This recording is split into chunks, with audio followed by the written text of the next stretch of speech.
My life changed on a dusty road under the hot sun in Nairobi, Kenya. I just graduated college in 2007 and decided to travel the world. I'm from Nampa, born and raised right here in Nampa, Idaho. Good old Nampa. It's the best town in the Treasure Valley between Caldwell and Meridian.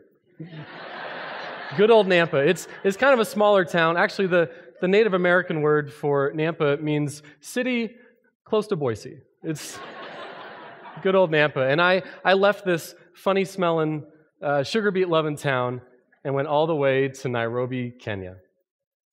When I was there in Nairobi, I got to live and work at a small orphanage with over 140 kids whose parents had passed away from tuberculosis caused by HIV/AIDS. The kids were amazing, and I got to live right there with them and eat with them and hang out with them, and they just taught me about life in Africa. They were awesome, and in fact, they're actually fascinated with my white skin and with my brown hair, especially my arm hair and, unfortunately, my back hair. It was one of their favorite things to come up behind me and pull up the back of my shirt and laugh and point at my back hair. They would do this alone. They would do this with friends at the orphanage, and they'd even do this around the village to complete strangers. They were just very, very proud of it. But the kids were so great, and so this one day, we were all walking together on this dusty road under the hot sun, and as we were walking together, I remember there was a little girl in a white dress walking right next to me. And I remember looking down and being absolutely shocked at how small her shoes were.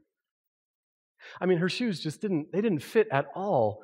In fact, she had to cut open the front of her shoes to let her toes stick out. They were just way too small. I looked around, and many of the kids had on shoes that were just way too small. I knew they were poor, but I just hadn't noticed this before, and it really bugged me, and it just kind of stuck with me. So later that day, I asked the director of the orphanage, why do so many kids have on shoes that don't fit? He told me that, well, more than a year before, they'd received a shipment of donated clothes and shoes and things, but they had not received any more donations since then. And, they barely had enough money for food, much less money for shoes every time the kids needed them. He said, they're kids, their feet are always growing, and they just have to do the best with what they have. So right then and there, I thought to myself, what if there was a pair of shoes that could adjust and expand their size? What if there was a pair of shoes that could grow? Seems like that would make sense for the kids. And actually, that might make sense for donors too, for people who want to help them out. Instead of donating a pair of shoes year after year after year, they could just donate one pair, and it could grow with their feet, and it could last for several years. A shoe that could grow. That might make sense for that little girl in the white dress.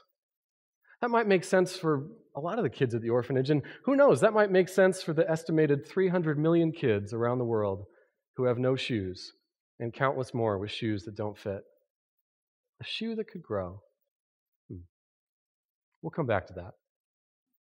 Ralph Waldo Emerson said, the purpose of life is not to be happy, it's to be honorable, it's to be useful, it's to be compassionate, it's to have it make some difference that you have lived, and lived well. We are all humans, and there are certain things that connect all of us and define all of us. One of those things is that we live in community. Whether it's at home with your family or friends, here locally and even globally, we live in community together. And it's a human thing to want to help each other. Like Emerson said, the purpose of life is to be compassionate, to make a difference. Our hearts pull us to help someone if they've fallen down, to comfort someone if they're crying, to help carry something if someone is struggling with it. Our human experience finds fulfillment in living together in community and in helping each other. The problem is that many of us deny our humanity because we believe that we can't do anything to make a positive impact on someone else's life. We think, there's no way that I could make a difference. I can't help anybody. We think this for several reasons. We think that we're too small or unimportant. There's no way that we could make a difference. We stress that we've never done it before. We'll probably just make things worse if we try to help. We worry that we're not good at things in our own lives.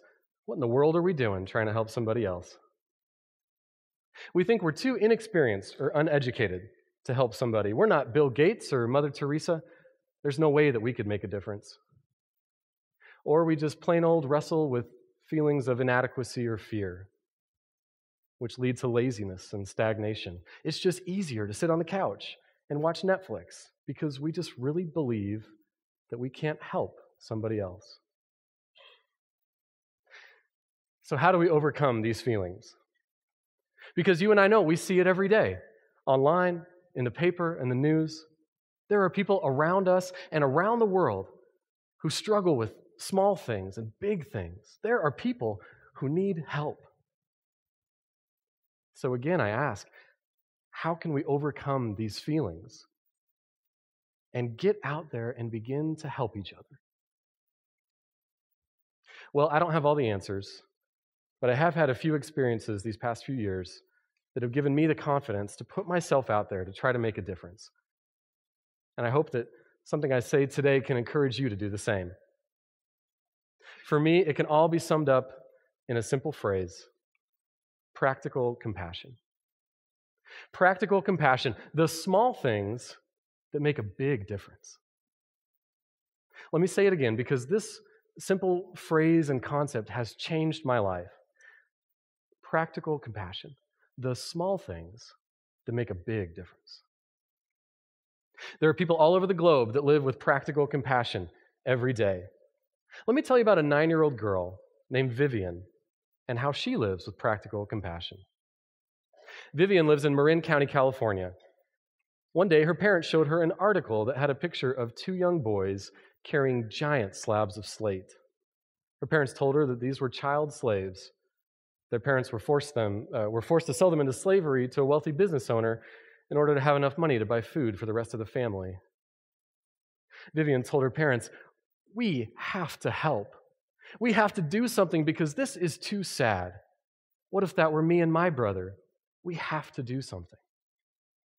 So she did what countless kids throughout the generations of history have done. She started a lemonade stand. And at first, it was just like any other kid's lemonade stand that sold subpar, watered-down lemonade. She made a few dollars those first few days, but then word started to spread about what this little girl was doing and why she was doing it. Vivian was super excited when the local news picked up her story, and then a few days later, she was amazed when the national news picked up her story. She was taking donations there at the lemonade stand and also online, and soon the total started to rise: $1,000, $2,000, $10,000. That summer, Vivian raised over $1 million that she donated to organizations that fight against child slavery, saving literally thousands of kids from a life of hard labor. That's practical compassion. That's doing a small thing that makes a big difference. I mean, a lemonade stand. A simple lemonade stand from a 9-year-old girl. She shouldn't be doing this. She should be watching the Disney Channel and dreaming about an afternoon date with Justin Bieber at the Boise Town Square Mall, something like that. But no, Vivian didn't let her age stop her. She saw a need, she wanted to respond, and she did what she could. That's practical compassion. But you don't have to become a viral sensation and raise $1 million to make a big difference. Let me tell you about Jerry. Jerry's my neighbor. He's an older guy, retired, and lives alone. Just a nice, normal guy. One day, a neighbor lady from down the street asked if he could help her do some grocery shopping. She didn't have a vehicle, and she wasn't strong enough to carry the heavier things like milk. Could he help? Jerry said yes. And for the past few years, he's continued to say yes to helping this neighbor lady with grocery shopping, picking up prescriptions, things around the house, and just general friendship and companionship. In fact, one of their favorite things to do together is watch reality TV. Real Housewives of Ada County, something like that. That's a show, right? probably. I mean, that's practical compassion. The small things that make a big difference. And I mean, small things. Watching TV, grocery shopping, picking up prescriptions. These are things that aren't going to impact probably anybody else, but to that neighbor lady, they make a big difference. For me, I took that idea about a shoe that could adjust and expand and turned it into the shoe that grows. A shoe that grows 5 sizes and can last up to 5 years, protecting the feet of kids living in dirty and dangerous places, helping keep them healthy, making it easier to go to school, and just giving them the dignity of having a pair of shoes that fit. Something as simple and small as a pair of shoes makes a big difference when you live in places that don't have adequate sanitation and there are parasites and diseases in the ground around you. Or when your school requires shoes as part of a uniform. Or when you have to walk across rocky and difficult terrain every day just to get food and water. I don't know. I just wanted to make a shoe that would make more sense for the little girl in the white dress and the other kids at the orphanage. It took us 5 years to go from that idea to a reality, but we finally did it. And a year and a half ago, we received our first batch of 3,000 pairs of the shoe that grows, and they lived in the guest bedroom of our house. And we slowly got them out to kids around the world. And then we accidentally went viral. Things took off about a year ago in April, and since then, there are now over 30,000 pairs of the shoe that grows on the feet of kids in over 40 countries.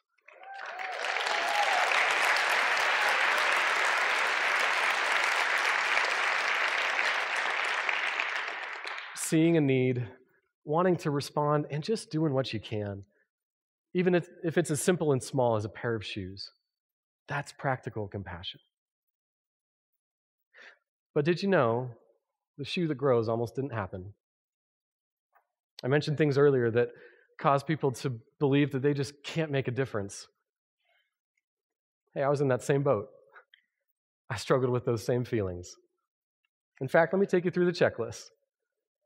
We feel like we're too small or unimportant. Hey, I'm from Iowa or Idaho. Where is that? What is that? And I'm not even from Boise. I'm from Nampa. I mean, what can I do?